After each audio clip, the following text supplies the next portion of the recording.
Construction begins Monday. Sign here. That's all Dorinda Yancey said when she showed up on my porch. Clipboard out, pen clicking, smile so tight it could crack a walnut. No hello. No explanation. No deed she could actually point to. I didn't take the pen. She left the clipboard anyway. Walked back to her white Escalade like the conversation was already over. Like my signature was just a formality she'd get around to eventually. They built the pool. All $200,000 of it. Right on my land. Then they sent me the maintenance bill. Now, I'm a cattle rancher.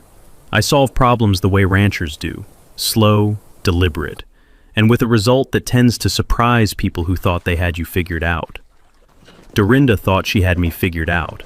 She was wrong about that, in ways she hadn't even considered yet. What would you do?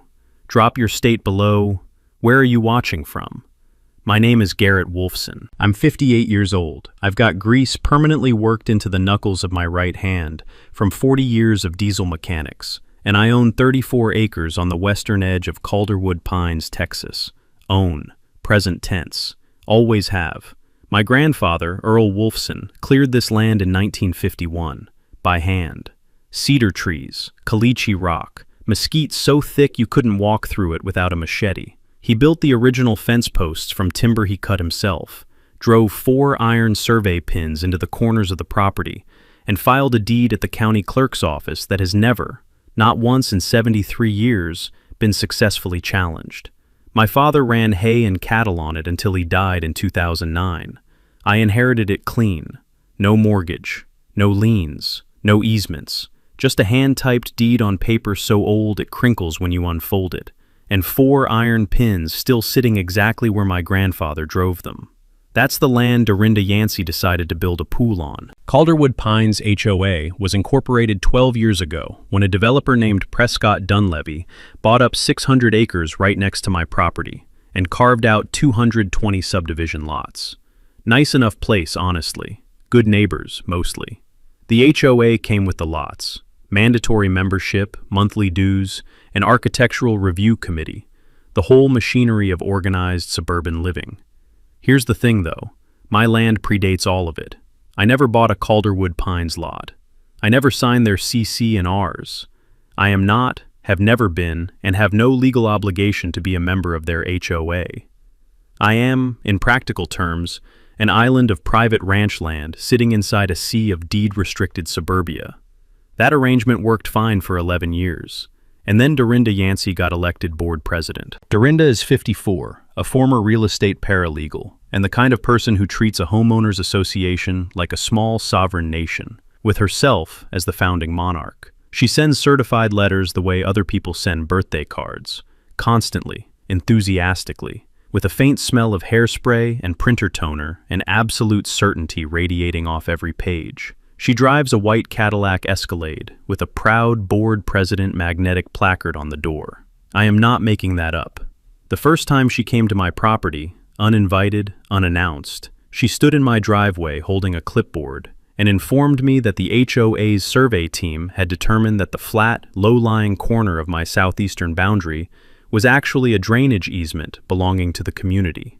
She had a document. It had stamps on it. It looked official the way things look official when someone has spent time making them look official. I looked at it for about 4 seconds, handed it back. Told her, politely, that my grandfather's deed included that section with 0 easements attached, and she should have her lawyer check the county records before driving out here again. She smiled, wrote something on her clipboard, left. The cedar brake swallowed her Escalade, and I stood in the quiet of that September morning, caliche dust still hanging where her tires had been, the cattle gate creaking once in the breeze, with that specific tightening feeling in the chest, the kind a mechanic gets when an engine he just rebuilt makes a noise it shouldn't. You don't panic, you don't yell, you just go very still and start paying attention. I went inside, poured a cup of coffee, too hot, slightly burned, exactly how I like it. I figured she'd send another certified letter, maybe 2. I did not figure on the excavators, but 3 weeks later, there they were. 2 of them, sitting on my southeastern corner at 7 in the morning like they'd been invited.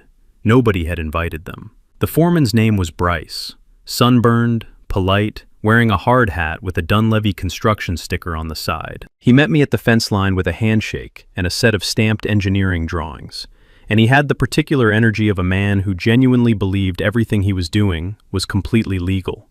"Mr. Wolfson, we've got a permitted project here. County approved. Survey's been done." He spread the drawings across the hood of his truck. "Pool's going in right along this drainage corridor. Easement area 7C. I looked at the drawings. I looked at my fence line. I looked at the two excavators sitting on what was unmistakably my property, engines idling with that low diesel rumble you feel in your back teeth. "Bryce," I said, "who filed the permit application?" "HOA hired a surveyor. Dunleavy's office handled the county submission." I nodded slowly. "And did anybody pull the actual deed on this parcel before they broke ground?" He blinked, just once. That's not really my department." No, it wasn't. Bryce was a working man doing a working man's job. I didn't have a single problem with Bryce. I memorized his contractor's license plate, shook his hand again, and drove back to the house. That afternoon I called my cousin, Harlan Dubeck. Harlan spent 40 years as a title examiner at the Travis County Recorder's Office, and his memory works like a courthouse index. You give him a parcel number, and he pulls the whole chain like he's reading off a grocery list he wrote himself. I gave him everything: my deed, the HOA's easement claim, the permit application number Bryce had shown me. It took Harlan 20 minutes. He called me back, and his opening line was, "Buddy, they built on your land. Full stop." What Harlan found was buried in the county permit file like a splinter under a coat of fresh paint. A transposed parcel number on the HOA's application. 2 digits, switched. Sounds like a typo, but in a legal property description, 2 wrong digits can shift a boundary line 90 feet. And 90 feet was exactly enough to move the permitted construction zone off HOA common area and squarely onto the southeastern corner of the Wolfson parcel. I'd read enough property law over the years, the kind of reading you do when your family's land is the only thing they left you, to know what that meant. A permit issued on an incorrect parcel description isn't just a paperwork problem. It's void. It creates no rights. It authorizes nothing on the actual owner's land. The county had stamped and approved a document built on a foundation that didn't exist, and Dorinda's crew had broken ground on the strength of it. The permit was worthless. The excavators were trespassing, and nobody had told Bryce. Now here's where some people would drive back to that fence line and start yelling. There's a time for yelling. I understand the impulse completely, but 40 years as a diesel mechanic teaches you one thing above everything else. Don't start pulling parts before you've documented the problem. Because once you start pulling things apart, evidence has a way of disappearing, and you need that evidence a lot more than you need the satisfaction of yelling. So I documented everything. I borrowed a trail camera from my neighbor Cliff, the kind deer hunters zip-tied a fence posts in October, and mounted it where it had a clear sight line to the construction site. Then I walked the fence line with my phone camera rolling, narrating every orange stake, every piece of equipment, every inch of disturbed soil in the slow, methodical voice of a man who has learned that boring footage wins court cases. Then I went to the barn. The fireproof lockbox lives under my workbench, behind a stack of hydraulic line fittings and a coffee can full of bolt assortments. It smells like motor oil and old paper every time you crack it open. A combination that, strange as it sounds, has always felt to me less like a smell and more like a voice. Like everything my family held on to is still in there, still speaking. I pulled my grandfather's deed, my father's probate records, and the 1962 survey. That survey is hand-drawn in India ink on linen paper, faded to the color of weak tea. The iron pin locations are marked with small circled crosses. My grandfather's initials, EW, are penciled in the margin next to the southeast corner, right where those excavators were now running. I held it up to the light for a long moment. Then I sat down and wrote a certified letter to Dorinda Yancey, calm, factual, no threats, informing her that construction had commenced on my private property without consent, that I had documented the full encroachment, and that I was requesting an immediate halt pending title review. Copies went to the county commissioner's office and the state attorney general's consumer protection division. I figured that would at least slow things down. It did not slow things down. 3 days later, a letter arrived from the HOA's attorney. 8 pages. Dense legalese. The core argument: my land was subject to an implied easement by prior use. Because water had historically drained through that low southeastern corner, the HOA claimed a permanent legal right to use it however they saw fit, including, apparently, installing a $200,000 swimming pool. I'd never heard a legal theory weaponized quite so creatively against someone's own drainage ditch. I read the letter twice, set it on the kitchen table, looked out the window at the cedar break where Dorinda's Escalade had disappeared 3 weeks ago.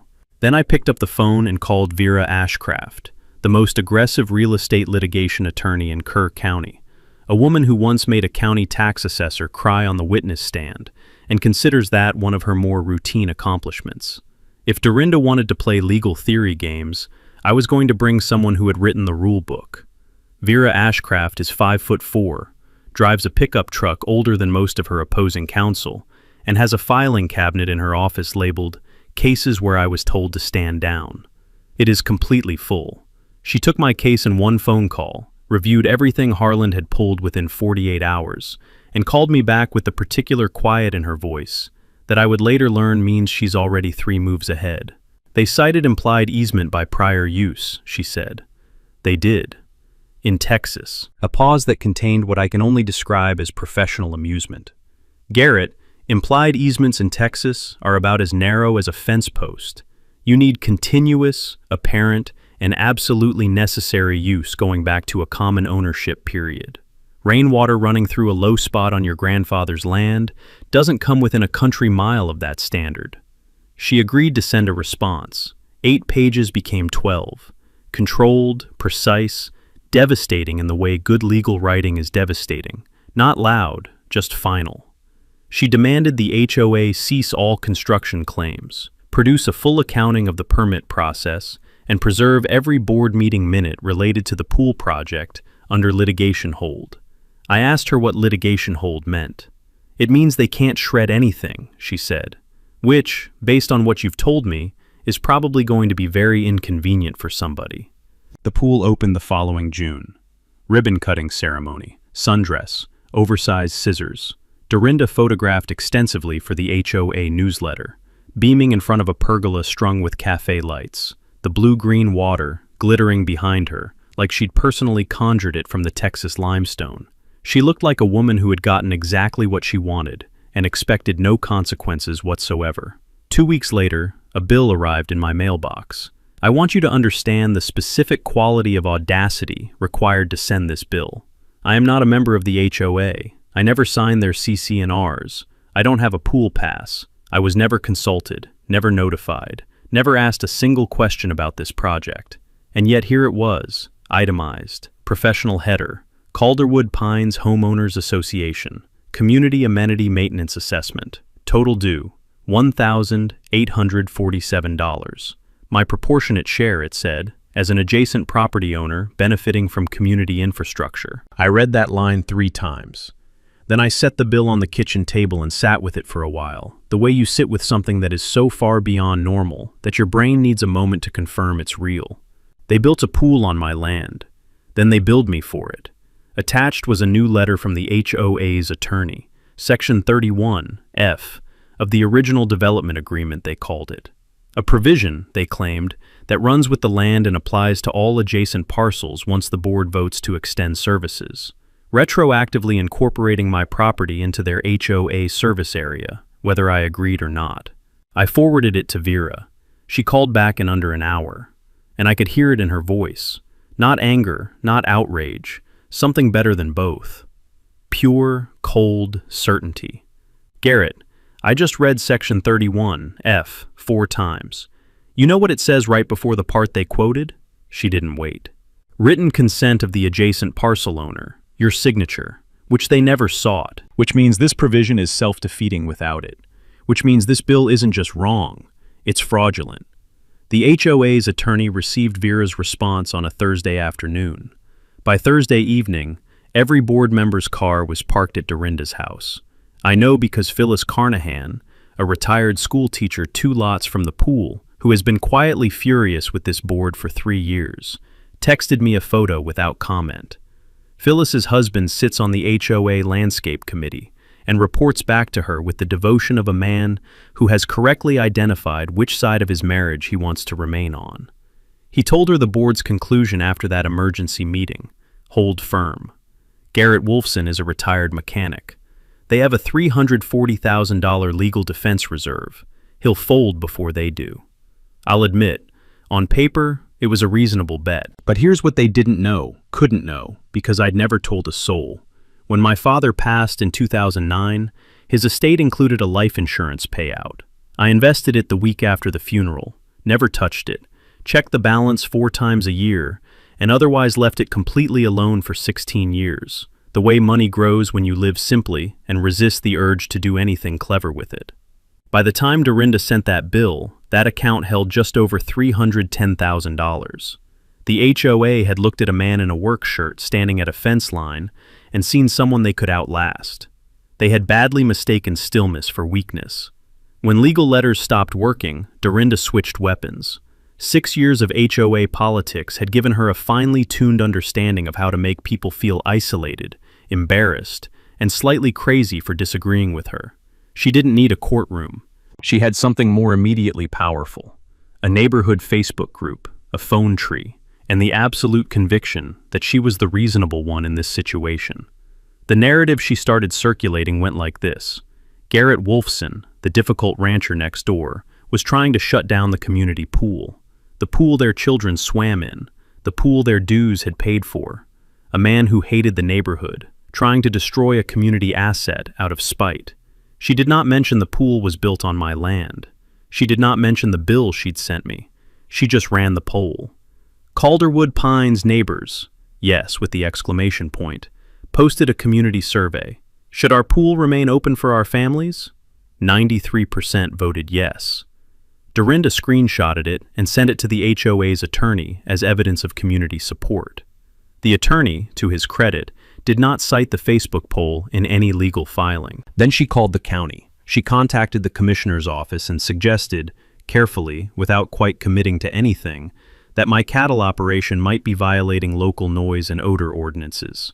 No complaint had been filed by any actual neighbor, just Dorinda, a phone call, and the hope that a county officer showing up at my gate might rattle me enough to reconsider. The officer they sent was Dale Strunk, weathered, unhurried, the kind of county employee who recognizes a nuisance call the moment he pulls into a driveway. He walked my fence line for 20 minutes in the afternoon heat, checked the water systems, looked over the cattle, and wrote in his report, "Property in full compliance, cattle well maintained, no violations observed." Before he left, he leaned against his truck and said, without quite looking at me, "I've gotten calls like this before. Usually tells me more about the caller than the property." Then he drove off, dust rising slow and white behind his tires. I appreciated Dale Strunk enormously. Here's what I'd learned in 40 years of fixing engines. When something is failing on 3 fronts simultaneously, you don't chase all 3 at once. You find the root cause. You fix that. The rest resolves itself. So while Dorinda was managing neighborhood opinion, I let Vera do what Vera does. She filed for discovery, the phase of litigation that looks tedious from the outside, but is, in practice, the most dangerous moment for anyone who has done something they'd prefer to keep quiet. The HOA was required to produce everything: board minutes, construction contracts, permit correspondence, internal communications, all of it, under oath. 60 days to comply. Their documents arrived 8 days late, but they couldn't hide what was already in the public record.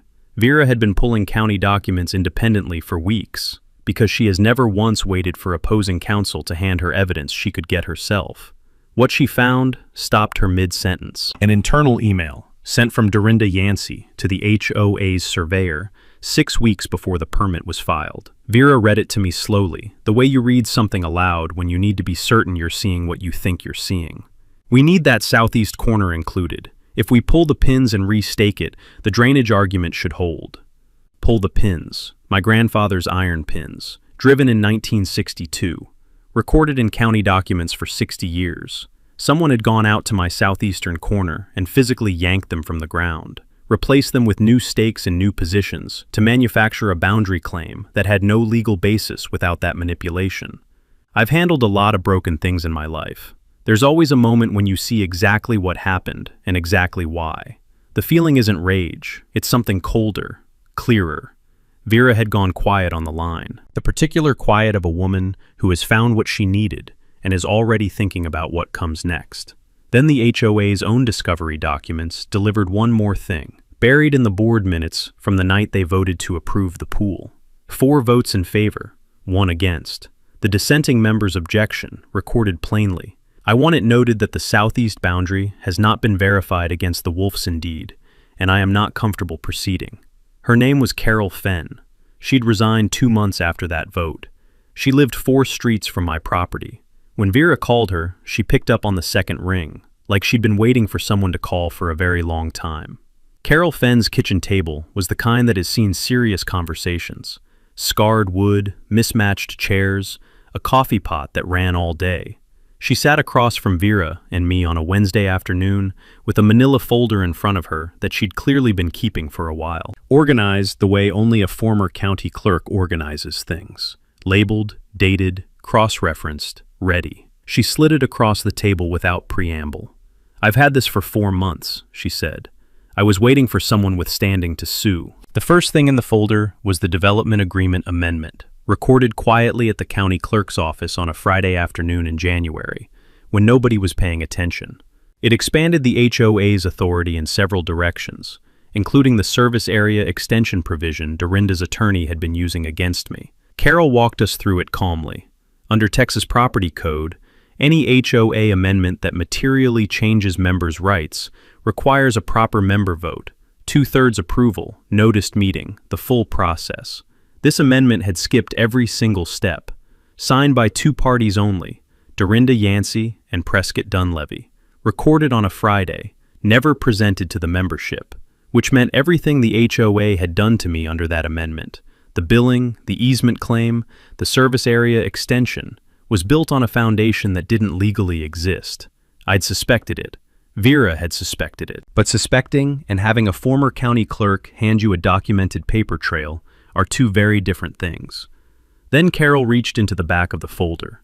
This is the part I think you need to see. It was a real estate purchase agreement between Prescott Dunleavy and a holding company called Caldera Acquisitions LLC. The agreement included an option to purchase the HOA's common areas, including the aquatic center, at significantly below market value, contingent on one condition, the aquatic center being fully constructed and operational. I read it twice. Then I looked at the registered agent listed for Caldera Acquisitions LLC, Dorinda Yancey. The room went quiet, in the way rooms go quiet when something shifts permanently. Outside, a mockingbird ran through 4 different songs in a row, completely indifferent to what had just landed on that kitchen table. I sat with it for a moment. Not the fraud itself. I'd half expected something like this, if I'm honest, from the moment Harlan found that transposed parcel number. What I sat with was the scale of it, the patience of it. Dorinda hadn't just overreached. She had constructed something. She'd pushed through an illegal amendment, used it to justify building on stolen land, let the membership fund the entire project through their dues and my fraudulent bill, and then positioned herself to buy the finished asset at a discount. The residents would have ended up with a depleted reserve fund and a board president who quietly owned the facility their money built.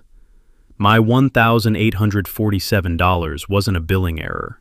It was an investment solicitation. She just forgot to ask. Vera set down her pen, which, in the 18 months I'd known her by then, I had never once seen her do mid-conversation. She looked at me across Carol's scarred kitchen table and said, very quietly, "Garrett, this isn't a property dispute anymore." She was right. We'd walked in with a land encroachment case. We were walking out with evidence of fraud, breach of fiduciary duty, and enough for a criminal referral that would be on the DA's desk by Friday morning. Carol refilled the coffee without being asked. Nobody spoke for a while. The mockingbird had moved on. Garrett Wolfson, after leaving Carol Fenn's kitchen, didn't call reporters, didn't post on social media, didn't show up at the next HOA meeting to bang his fist on the table and demand justice. He went home and started working. The first call Vera made was to the Kerr County District Attorney's Office. She drafted a formal criminal referral, survey tampering, land fraud, breach of fiduciary duty by an HOA officer, and walked the assigned investigator, a man named Morton Gillespie, through every document in Carol's folder, plus everything we'd built over the previous 11 months. Gillespie had the unhurried manner of someone who has seen this kind of thing before, and knows exactly how long to let evidence accumulate before he moves. He took notes. He didn't tip his hand, but he didn't dismiss it either. The second move was the quiet title action. This is the legal mechanism by which a property owner asks a court to definitively establish, on the record, permanently, binding on everyone, that they, and only they, hold title to a specific piece of land.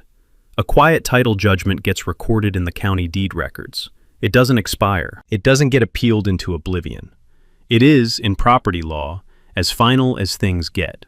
And with an unbroken deed chain going back to 1951, 4 iron pins documented in county records, Harlan's title examination, and a 1988 title insurance policy I'd found in the lockbox, our paper trail was about as clean as paper trails get. Vera filed it on a Tuesday morning. By Tuesday afternoon, the HOA's attorney had been served. The third move was mine. I called Cliff Dabrowski. Cliff is 64, runs a septic pumping and excavation business out of a shop down the road, and has been a friend of mine since the winter I rebuilt his pickup truck's engine for cost, because he'd just come off a bad season and couldn't afford the parts markup. Cliff has never forgotten that. He is the kind of man who pays his debts in full, with interest, and who will rearrange his entire work schedule if you ask him the right way. I asked him the right way. Cliff has a commercial pump truck, a Vactor unit, bright yellow, diesel engine, the kind of machine that moves 4,000 gallons an hour without breaking a sweat. We sat at my kitchen table 2 evenings running and worked out the plan the way mechanics plan things, practically, sequentially, with contingencies for the parts most likely to go wrong. Once the quiet title was granted, and we were both confident it would be, Cliff would bring the truck to the southeastern corner. We'd pull the pool drain covers, run the hoses, and pump every gallon of that water into Cliff's tank, load after load, until the bottom of that concrete shell was as dry as the caliche around it. Best estimate, 5 hours, 4 loads, weather depending. Then we'd clean it, pressure wash the walls, pull the filtration housing, strip out the pump equipment and the pergola lighting Dorinda had installed at member expense. Leave the concrete shell exactly as it was, because removing it would cost more than it was worth, and I had other plans for the space. From a farm supply co-op in Fredericksburg, I ordered a commercial livestock waterer, the kind designed for cattle operations, holds 100 gallons, refills automatically from a well line, built to last 30 years in Texas heat. We'd bolt it directly into the concrete floor of the shallow end, plumb it to my existing well, and string a single strand of low-voltage electric fence along the pool coping to keep the cattle from going over the edge. The pergola, with its cedar posts and the string lights Dorinda had picked out, would stay. It made excellent shade. My Herefords, who have no opinions about HOA aesthetics and considerable opinions about good water pressure, would do the rest. Vera added one more layer while I was planning the practical side. She filed a civil RICO claim against Dorinda, Dunleavy, and Caldera Acquisitions, LLC. RICO, the Racketeer-Influenced and Corrupt Organizations Act, is a federal statute most people associate with organized crime, but it applies to any enterprise engaged in a coordinated pattern of fraud. And a civil RICO conviction comes with treble damages, whatever the court determines you lost, multiplied by 3. It's a serious instrument, and filing it signals to everyone involved that you are not here to settle cheaply. The HOA's attorney received that filing on a Thursday. I'm told the board meeting that followed lasted until midnight. Meanwhile, Phyllis Carnahan had been busy. 61 Calderwood Pines homeowners, people who'd been paying dues to this HOA for years, were now learning where their reserve fund had actually gone. Phyllis had their names on a list. She called it the interested parties list, and she was ready to move the moment Vera gave her the word. Every piece was in place. All we needed now was the court date. Dorinda was not sitting still. When the quiet title action hit the county records, public filing, anyone could pull it, she went into a mode that can only be described as administrative warfare, methodical, relentless, and increasingly desperate in the way that people get desperate when they realize the ground under them is shifting and they can't find solid footing. Her first move was to go after my livelihood. She contacted Wade Pelton, a livestock broker in San Antonio I'd worked with for 9 years, and implied, carefully, without quite committing to anything actionable, that I was involved in litigation that might affect my property's long-term viability as a cattle operation. Wade called me directly the same afternoon, told me exactly what she'd said, word for word, and then said, "I just wanted you to know, we're not going anywhere." I thanked Wade, made a note of the call, forwarded it to Vera. Then the countersuit arrived. The HOA filed a claim alleging that my quiet title action constituted tortious interference with their established operations, and that I owed them $217,000 in unjust enrichment for failing to contribute to community infrastructure that allegedly benefited my property. It was, legally speaking, a paper airplane. Technically, it achieved liftoff, but not far, and not for long. Vera read it in her office, called me, and I could hear in her voice the specific amusement of someone who has been handed a gift wrapped in legal stationery. "They're spending their defense fund," she said. "Let them." Then Dorinda went to the press. She contacted the local weekly, the Calderwood Courier, and pitched a story about a reclusive rancher targeting a beloved family amenity. The reporter assigned to it was a young woman named Stevie Brandt, 26 years old, trained in data journalism. The kind of reporter who treats public records the way I treat a broken engine, methodically and without mercy. Stevie talked to residents. She talked to Carol Fenn. Then she pulled the public documents herself. The permit application, the LLC registration, the purchase agreement. Because Stevie Brandt does not write the story she's been pitched. She writes the story the documents tell. Her piece ran not in the Calderwood Courier, but in the San Antonio Express News, which picked it up on a tip. The headline was not what Dorinda had been hoping for. I won't quote it here, but it used the word scheme in the second paragraph. Meanwhile, DA investigator Morton Gillespie had been doing his own quiet work. He'd traced the survey pins. Specifically, he found one of the original 1962 iron pins in a pile of fencing scrap behind the construction contractor's staging area, pulled from the ground. Still had caliche caked on one end. He had it photographed, tested, and entered into evidence. Then he subpoenaed the HOA surveyor's phone records. The HOA's surveyor was a man named Tad Beauchamp, 44 years old, licensed for 20 years, mortgage, 3 kids in private school, a career built on a credential that takes years to earn and can be revoked in a single hearing. When Gillespie sat across from him and laid out what he had, the email, the pulled pin, the phone records, Tad Beauchamp made the decision that anyone in that position, facing that evidence, with that much to lose, eventually makes. He cooperated fully. He produced every email, every instruction he'd received, every document he'd been asked to alter. He signed a written statement. He surrendered his surveyor's license pending investigation. And in his written statement, he named the person who had told him exactly where to restake the southeastern boundary. Vera called me the evening Gillespie shared the statement. "It's over for her," she said. "She just doesn't know it yet." I spent that weekend doing what I always do when I'm waiting on something I can't control. I worked, fed the cattle at 6:15, checked the water lines, walked the fence. The cedar was holding the last of the season's green, and the air had that particular edge it gets in the Texas hill country in late October. Cool enough to remind you winter is coming, warm enough in the afternoon sun to make you forget it. I walked the southeastern corner slow. The pool sat blue-green behind Dorinda's chain-link fence, the pergola lights off in the daytime, the water perfectly still. I stood there for a while. Cliff had serviced the pump truck. The livestock waterer was on order from the co-op in Fredericksburg. I'd measured the pool, 21,000 gallons, give or take, and calculated the pump loads down to the hour. Everything was ready. All I needed was Judge Waycroft's signature. 3 days before the hearing, Dorinda made her most dangerous move. Through a property management consultant named Russ Halperin, collared shirt, rental car, the polished manner of a man paid to deliver bad news pleasantly, she sent a settlement offer to my front door on a Thursday evening. The offer was not unreasonable on its face. The HOA would deed back legal control of the 0.8-acre parcel, drop the countersuit, pay $25,000 in good faith compensation. In return, I would sign a full release of all claims, the quiet title, the civil RICO, and critically, any cooperation with the criminal investigation. Halperin delivered it with the careful neutrality of a man who has learned not to editorialize about the offers he carries. He stood on my porch and read the terms clearly, and waited. I let him finish. "Tell them no," I said. He blinked. Is there a counter you'd like me to bring back?" "No counter, just no." He nodded once, walked back to his rental car, and drove off down the Caliche Road.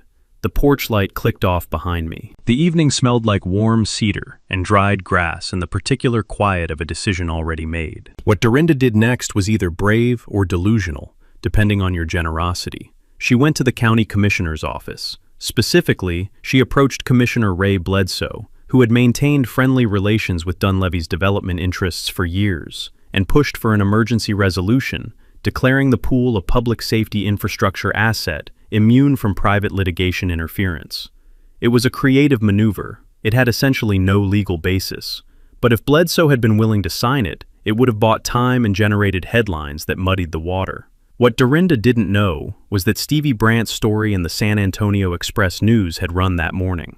By the time Dorinda walked into Bledsoe's office, his phone had received 47 constituent calls since 8 a.m. His deputy had stopped counting emails.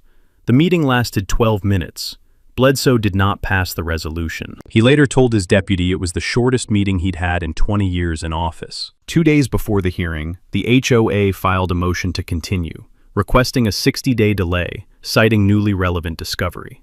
It was their last viable stall tactic, and they knew it. So did Judge Doris Waycroft, who had presided over Kerr County civil cases for 16 years and had a well-documented impatience with exactly this kind of filing. She denied it in under 24 hours. The hearing stayed on schedule. I spent the day before in the way I've spent every significant day of my adult life, working.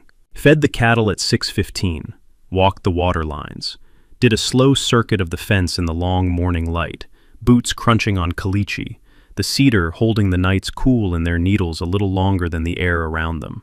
I walked past the southeastern corner last. The pool sat quiet behind its chain link, blue-green and still, the pergola throwing a clean shadow across the water in the early light. I stood at the fence and looked at it for a while. 11 months. 11 months of certified letters and county inspectors and legal filings and a Facebook poll and a smear campaign and a settlement offer that treated $25,000 like it ought to cover a fraud. 11 months of being the difficult rancher, the litigious neighbor, the man trying to take something away from the community. I was not angry, exactly. Anger is loud and burns fast. What I was feeling was something quieter and more durable, the specific readiness of a man who has done the work, checked every line, and knows the engine is going to turn over. Phyllis Carnahan's 61 homeowners had confirmed they'd be in the courtroom gallery the next morning. Not to disrupt, just to be present, to make visible the community that Dorinda had claimed to represent and had instead treated as a funding source. Carol Fenn would testify. Tad Beauchamp would testify. Morton Gillespie's investigation had advanced to the point where the DA's office had quietly told Vera they expected to file criminal charges within 30 days of the civil outcome. Stevie Brandt would be in the gallery with a notebook. A wire service photographer would be beside her. And Cliff Dabrowski had the pump truck gassed, serviced, and parked in my equipment barn, 40 minutes from the pool, ready to roll the moment I called him. One more sunrise. One more cup of burned coffee at the kitchen window. Then it all moved. Judge Doris Waycroft took the bench at 9 a.m. on a Tuesday in late April. The courtroom was fuller than it usually gets for a civil property hearing. 61 Calderwood Pines homeowners filled the gallery. Retirees, young families, people who'd been paying dues to this HOA for a decade and were now sitting in a courthouse to find out what their money had actually funded. Stevie Brandt was in the third row with a notebook and a wire service photographer beside her. Morton Gillespie sat in the back row in plain clothes, unhurried as always. Dorinda sat at the defense table in a burgundy blazer, very still, her reading glasses on their beaded chain. Her attorney whispering something she didn't appear to be listening to. She did not look at the gallery. The hearing took 3 hours. Vera presented the Wolfson deed chain going back to 1951, the 1962 survey with my grandfather's initials in the margin, Harlan's title examination, the fraudulent parcel description on the permit, Tad Beauchamp's written statement, and Exhibit Q, the email about pulling the pins. The HOA's attorney argued implied easement, community benefit, equitable estoppel. He was thorough. He was professional. He was working with material that had stopped being viable 6 months ago and hadn't improved since. Judge Waycroft listened to everything with the focused patience of someone who has already read all the briefs and has her questions ready. Her ruling came at 12:17 p.m. She read it from the bench. The HOA had no valid easement claim over the Wolfson parcel. The county permit was issued on a fraudulent description and void as applied. The 2023 CC&R amendment was improperly executed and void under Texas Property Code. Garrett Wolfson held clear fee simple title to the 0.8-acre southeastern parcel, including all improvements thereon, including a $200,000 swimming pool. She ordered the HOA to cease all operations on my property immediately and remove all signage and equipment within 30 days. The gallery did not cheer. It exhaled, 61 people releasing 11 months of held breath simultaneously, a sound like wind moving through dry grass. Vera touched my arm once. I looked straight ahead. Dorinda set her reading glasses on the table. She said nothing. By 2 p.m., Cliff Dabrowski's pump truck was backed up to the pool deck. Bright yellow. Diesel engine running with the low, authoritative rumble you feel in your sternum before you hear it with your ears. Cliff jumped down from the cab, gave me a nod that contained approximately everything two men who've known each other 30 years need to say, and we pulled the pool drain covers together. Cliff engaged the pump. The sound of 21,000 gallons being extracted from a swimming pool is not a delicate sound. It begins as a deep gurgle at the drains, builds to a sustained rush through the 4-inch hoses, and settles into the rhythmic mechanical thrumming of the Vactor doing what it was built to do. Relentless, patient, efficient. The water level dropped visibly as you watched. The smell changed as it fell, sharp chlorine at the surface giving way to the cool mineral smell of pool bottom, wet concrete and limestone, and the faint earthy scent of whatever settles below any body of standing water when nobody's looking. It took 5 hours and 4 pump loads. By 7 p.m., the bottom of the pool was damp gray concrete, the tile lines stark in the last flat light. The former Calderwood Pines Community Aquatic Center, now a very large, expensive, empty concrete shell, sitting on Garrett Wolfson's ranch land. Stevie Brandt was there. So were about 30 residents. Somebody brought a cooler. The next morning, Cliff and I installed the livestock waterer, bolted to the concrete floor of the shallow end, plumbed directly to my well line. 100-gallon capacity, automatic refill, excellent pressure. I strung a single strand of low-voltage electric fence along the pool coping, the kind of simple, practical solution that costs $40 at any farm supply store and works perfectly every time. Then I opened the southeast gate and walked 6 Hereford cattle through. They moved to the water without hesitation, lowered their heads, and drank, that slow, patient, rhythmic sound echoing slightly off the pool walls, off the pergola overhead, out across the cedar breaks of the Texas Hill Country on a Wednesday morning in late April. Stevie's photograph ran nationally by afternoon. The caption identified the location as the former Calderwood Pines Community Aquatic Center. It did not need to say anything else. 2 weeks later, at a special HOA meeting called by Phyllis Carnahan's group under the HOA's own bylaws, Dorinda Yancey was removed from the board by a vote of 71-4. She did not attend. She had, by that point, received notice from the Kerr County DA's office that she and Prescott Dunleavy were being charged with tampering with governmental records, conspiracy to commit fraud, and breach of fiduciary duty. Tad Beauchamp had been separately charged. At the meeting, Carol Fenn was elected interim board president. Her first 2 motions, formally acknowledge the unlawful construction on the Wolfson property and initiate a full financial audit of the HOA's reserve fund. Both passed unanimously. Garrett did not attend that meeting either. He was home. The cattle were settled. The evening smelled like cedar and diesel and good clean well water. Here's what happened to everyone.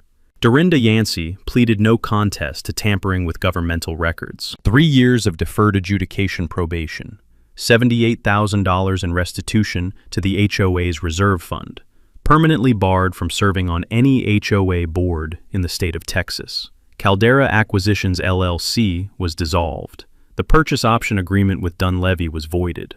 Prescott Dunleavy paid a civil judgment of $165,000 and a fine. His cooperation with prosecutors was described in court documents as limited and reluctant.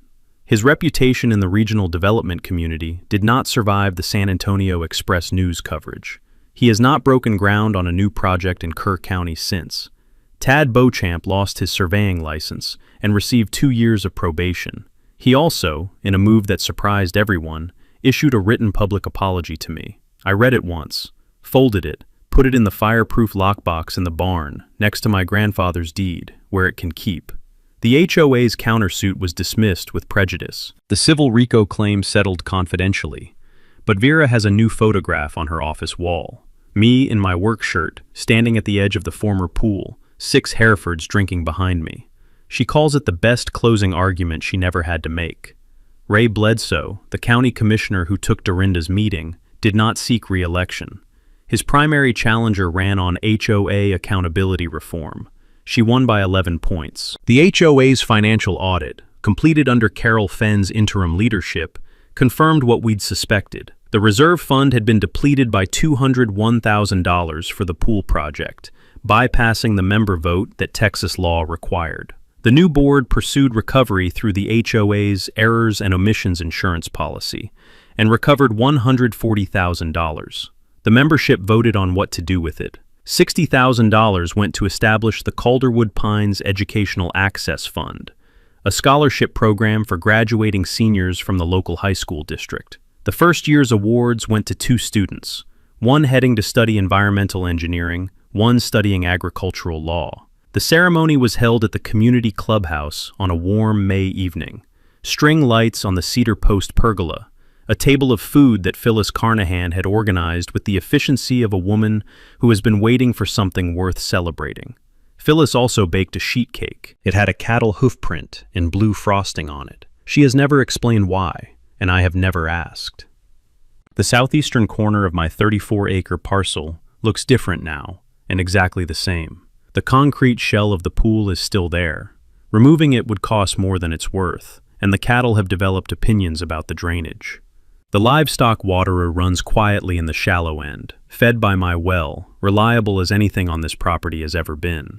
The pergola throws shade across the water trough in the afternoon heat, which the Herefords appreciate without knowing the history.